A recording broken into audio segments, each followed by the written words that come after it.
바다가 물 대신 메탄으로 이루어진 세상을 상상해보세요. 네, 맞습니다. 물 대신 메탄을 마시며 수영을 하게 될 거예요. 마치 대자연의 탄산음료와도 같아요. 이러한 바다는 실제로 토성의 위성 중 하나인 타이탄에 존재합니다.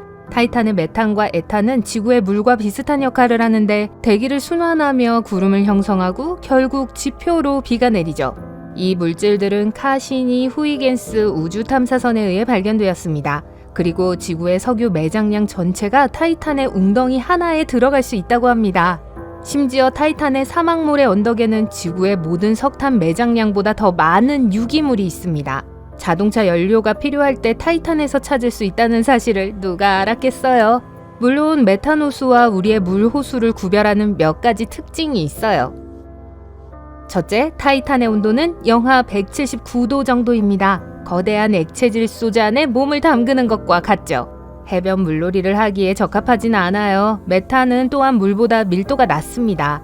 따라서 이런 바다에서 수영을 한다면 풍선처럼 둥둥 떠다니게 될 겁니다. 좋은 점은 배영을 훨씬 더 쉽게 할 수 있다는 거예요.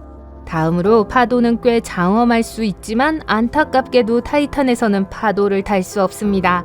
카시니는 그곳에서 큰 파도를 감지하지 못했어요. 아마도 계절적으로 바람이 약하거나 일부 호수가 지구의 호수보다 훨씬 작기 때문일 수 있지만 확실하지는 않습니다.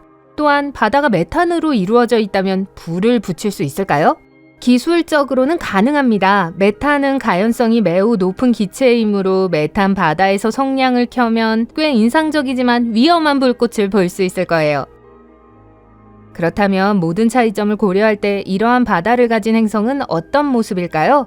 타이탄을 보면 몇 가지 추측을 할 수 있습니다. 우선 주로 메탄으로 구성된 타이탄의 대기는 엄청나게 두꺼울 거예요. 타이탄의 대기는 우주로 거의 595.5km까지 도달해요. 그리고 그곳의 대기압은 지구보다 60% 더 높습니다. 따라서 아주 깊은 바닷속을 헤엄치는 느낌을 경험하고 싶었다면 지금이 바로 그 기회예요. 또한 메탄은 태양의 열을 아주 잘 가두는 강력한 온실가스예요. 그래서 지구는 사우나보다 더 빨리 데워지는 거예요. 그렇다면 타이탄은 왜 이렇게 추울까요?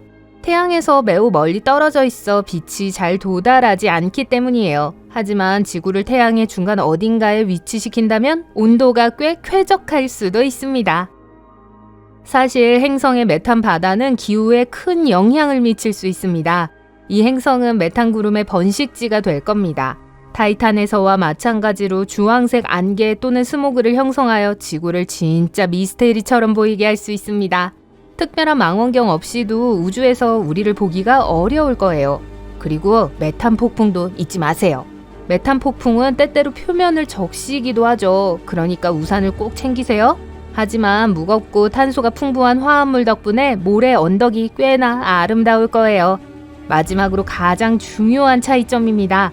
지구의 물 바다에는 온갖 종류의 생물이 살고 있지만 타이탄의 메탄 바다에 생물이 살고 있는지는 아직 확실하지 않아요. 만약 존재한다면 극한의 조건에서 살아남기 위해서는 매우 강인한 생명체여야 할 겁니다.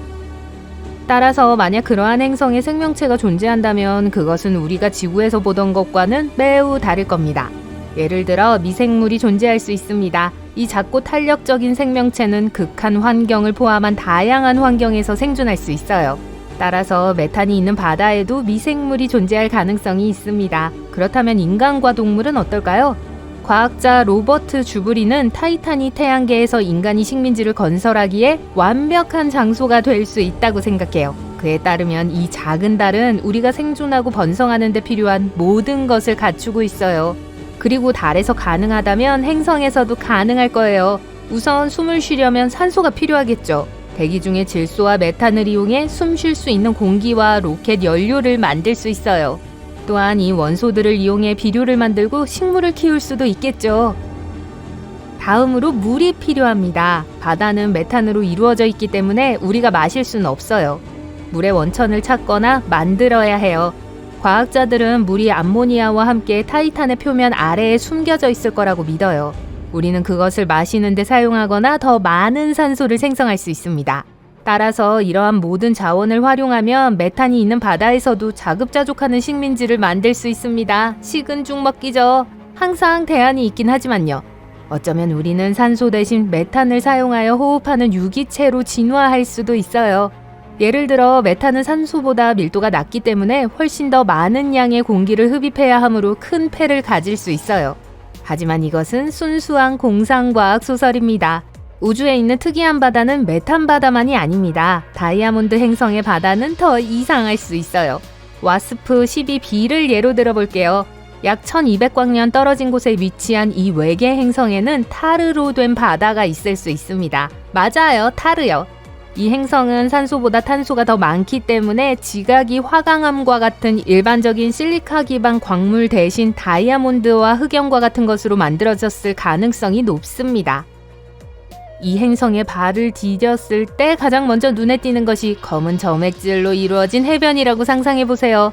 끈적끈적한 진흙으로 만들어진 퀵샌드에 갇혀있는 악몽에 빠진 것 같아요. 그러니까 익숙한 모래사장과 수정처럼 맑은 물은 잊어버리세요.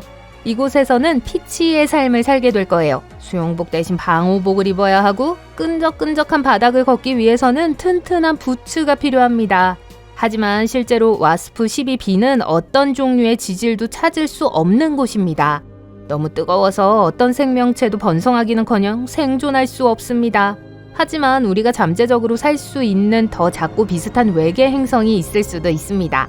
타르바다? 말도 안 되는 소리! 라고 생각하실 수도 있어요. 하지만 지구에 75m 깊이의 천연 아스팔트 호수가 있다는 사실을 알고 계셨나요? 트리니다드에 위치한 이 호수는 피치 호수라고 불립니다. 이 호수는 기름이 강제로 표면에 떠오르면서 가벼운 성분은 증발하고 두껍고 무거운 피치만 남을 때 형성돼요. 그거 아세요? 이 호수는 번성하는 미생물 생태계의 고향이에요. 그러니까 이런 행성에 살고 싶다면 적어도 혼자는 아닐 거예요. 박테리아, 아스팔트에서 발견되는 탄소를 먹고 사는 곰팡이, 메탄올을 먹고 사는 고세균 등 다양한 미생물과 함께 할 수 있을 거예요. 그리고 마지막으로 녹은 암석의 바다가 있습니다. 맞아요. 바닥은 용암이라는 말이 게임이 아니라 현실이 되는 세상을 상상해보세요. 별과 마주보고 있는 방구 전체가 마그마로 뒤덮일 정도로 뜨거운 행성 55 캔크리 2에 오신 것을 환영합니다. 헤비메탈 앨범 커버의 한 장면을 보는 것 같아요. 하지만 걱정하지 마세요. 행성의 반대편은 조금 더 시원하니까 용암에서 벗어나 숨을 돌릴 수 있을 거예요. 모험심이 강하다면 용암바다가 뜨거운 또 다른 슈퍼지구인 코로 7b로 건너갈 수도 있어요. 하지만 이번에는 밤에도 불꽃놀이처럼 화산 폭발이 끊임없이 일어나기 때문에 휴식을 취할 수 있는 곳이 많지 않아요. 과학자들은 이 행성들이 왜 그렇게 뜨거운지, 왜 아직 식지 않았는지 설명하지 못하고 있습니다. 아마도 열을 유지하는데 정말 능숙할 수도 있고 기질이 나쁘기 때문일 수도 있어요. 어느 쪽이든 단단한 땅에서 바닥은 용암 놀이나 하면서 진짜 용암 행성은 다른 사람에게 맡기는 것이 가장 좋을 것 같아요. 이 모든 다양한 바다는 우주가 항상 놀라움으로 가득 차 있다는 것을 보여줍니다. 우주는 그 독창성으로 우리를 끊임없이 놀라게 해요. 아직은 인간이 탐험하기에는 적합하진 않지만 이 바다는 지구 너머에 무엇이 존재할 수 있을까 도전하게 만듭니다. 그러니까 우리 탐험을 계속해요.